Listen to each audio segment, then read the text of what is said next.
शुभ प्रभात बच्चों। आज हम बसंत बाग 2 में संकलित कविता हम पंछी उन्मुक्त गगन के पाठ का अध्ययन करेंगे।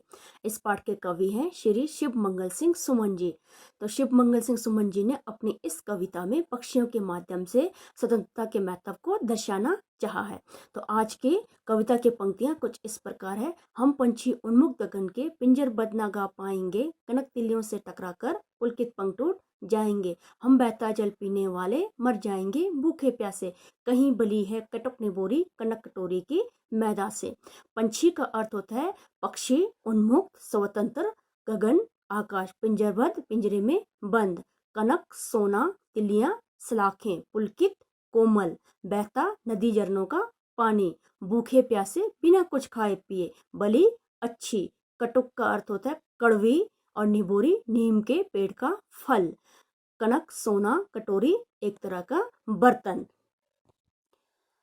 हम पंछी उन्मुक्त गगन के कविता में कवि शिव मंगल सिंह सुमन जी पंछी के माध्यम से मनुष्य जीवन में स्वतंत्रता के महत्व को दर्शाया है। कविता में पंछी अपनी व्यथा का वर्णन करता हुआ कहता है कि हम पंछी स्वतंत्र आकाश में उड़ने वाले हैं। अपना गान हम पिंजरे में गा नहीं पाएंगे। पिंजरा भले ही सोने का बना हो, हमारे आकाश में उड़ने वाले पंख इसमें टकरा टकरा कर टूट जाएंगे। हम बहता हुआ पानी अर्थात नदियों का पानी पीने वाले हैं। हमारे लिए सोने की कटोरी में रखी हुई मैदा से कहीं बली नीम की कड़वी निबोरी है। हम भूखे प्यासे मर जाना पसंद करेंगे, ना कि पिंजरे का गुलामी जीवन जीना, क्योंकि हर एक प्राणी को स्वतंत्रता बहुत ही अच्छी लगती है और स्वतंत्र रहना उनका अधिकार भी है। आगे देखिए, स्वर्ण श्रृंखला के बंधन में अपनी गति उड़ान सब भूले, बस सपनों में देख रहे हैं तरुगी फुनगी पर के झूले। ऐसे थे अरमान के उठते नीले नभ की सीमा पाने, लाल किरण सी चोंच खोल चुकते तारक अनार के दाने। स्वर्ण श्रृंखला सोने की सलाखों से निर्मित पिंजरा अर्थात सुख सुविधाएं, बंधन स्वतंत्रता, तरु पेड़, फुनगी पेड़ की सबसे ऊंची टहनी का सिरा, अरमान इच्छा, नव आसमान, सीमा हद, तारक अनार तारे रूपी अनार के दाने। कविता में पंछी कहते हैं कि हमें सोने के पिंजरे में बंद कर दिया गया है। इससे हम अपनी गति उड़ान सब भूल गए हैं। सपने में हम देखते हैं कि पेड़ों की ऊंची डालियों में हम झूल रहे हैं। पिंजरे की कैद में आने से पहले हम सोचते थे कि नीले आसमान की सीमा को नाप लेंगे।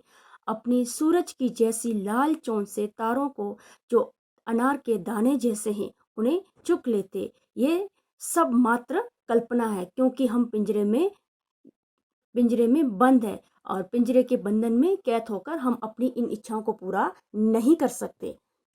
आगे देखिए, होती सीमाहीन क्षितिज से इन पंखों की होड़ा होड़ी, या तो क्षितिज मिलन बन जाता या तंती सांसों की डोरी। नीड न दो चाहे टहनी का, आश्रय छिन बिन कर डालो, लेकिन पंख दिए हैं तो आकुल उड़ान में विघन न डालो। सीमाहीन जिसकी सीमा नहीं, क्षितिज जहां धरती और आकाश मिलते हुए दिखाई देते हैं, होड़ा होड़ी एक दूसरे से आगे निकलने की चाह, तंती सांसें प्राणांत के समय टूटती सांसें, नीड़ घोंसला, आश्रय सहारा, छिनबिन तहस नहस करना, उड़ान उड़ने की क्रिया, विघन बाधा। कविता में पंछी कहते हैं कि यदि हम आजाद होते तो सीमाहीन आकाश की सीमा को पार कर लेते। हमारे पंखों की उड़ान से आकाश की क्षितिज की प्रतिस्पर्धा होती। इन प्रतिस्पर्धा में हम आकाश की ऊंचाइयों को नाप पाते या हमारे प्राण पखेरु उड़ जाते। पंछी कहते हैं कि हमें भले ही रहने का स्थान न दो, हमारे घोंसले को नष्ट कर डालो, किंतु हम पंछी हैं, उड़ान ही हमारा काम है। अतः हमारे नैसर्गिक अधिकार अर्थात उड़ने में बंधन मत डालो। हमें ईश्वर ने उड़ने के लिए पंख दिए हैं, तो कम से कम हमारे इस उड़ान में विघन न डालो। तो बच्चों, ये थे आज की कविता। तो हम कल फिर हाजिर होंगे एक नए पाठ के साथ। तब तक के लिए धन्यवाद।